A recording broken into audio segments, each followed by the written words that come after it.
Suspended Football Kenya Federation officials Sami Shulei and Dan Shikanda have been enjoined in a case filed against the Kenya Premier League, Sports Kenya and the referees by the Football Kenya Federation.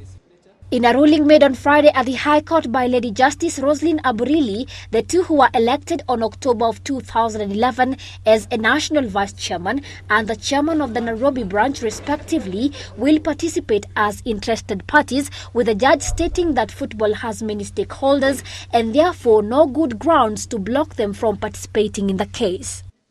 The allowing of the two officials being joined in the case will obviously strengthen the case against the Federation insofar as what they have brought in, bringing injunction which has stopped football in the country. I think it's a score, not to me, but to the people that we represent. You know, very few people realize that Dr. Chikanda and I are the representatives of the voiceless.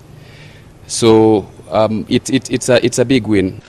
The two officials who ran the office for a few months before being suspended for 6 years in an SGM held at the Kenya Monetary of Studies back in 2013 believe they hold vital information that can help the court in rendering justice to football stakeholders in the country. Football, as you know, is supposed to be played on the pitch, but you're seeing football matters now being dragged in the court. So why? We want actually to tell the court what is happening and the information we have. You saw Shabana come up benefiting from 20 points on the table, not on the pitch. And if such things can be ironed out, if such things can be exposed, I think the court will know the direction to take when they're taking a ruling in this case. It will go a long way in suppressing the arbitrary kangaroo type of courts that some football managers use to bar people they perceive to be their opponents in managing the game. Shulei and Shikanda have as well criticized the football governing body in the country, FKF, for running to the courts, which contravenes the rules and regulations of world governing body FIFA.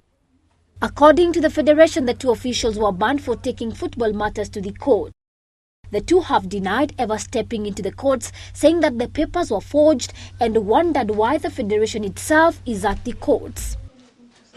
But what motivated us to come to court is basically the reason why FKF decided to run to court instead of, going to the arbitration court as it is required by football laws in this world.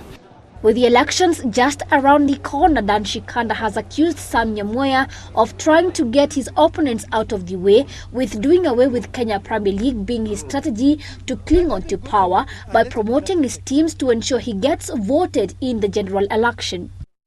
He's trying to create confusion so that when the elections are called this year, he can actually say that these teams are played in the Premier League.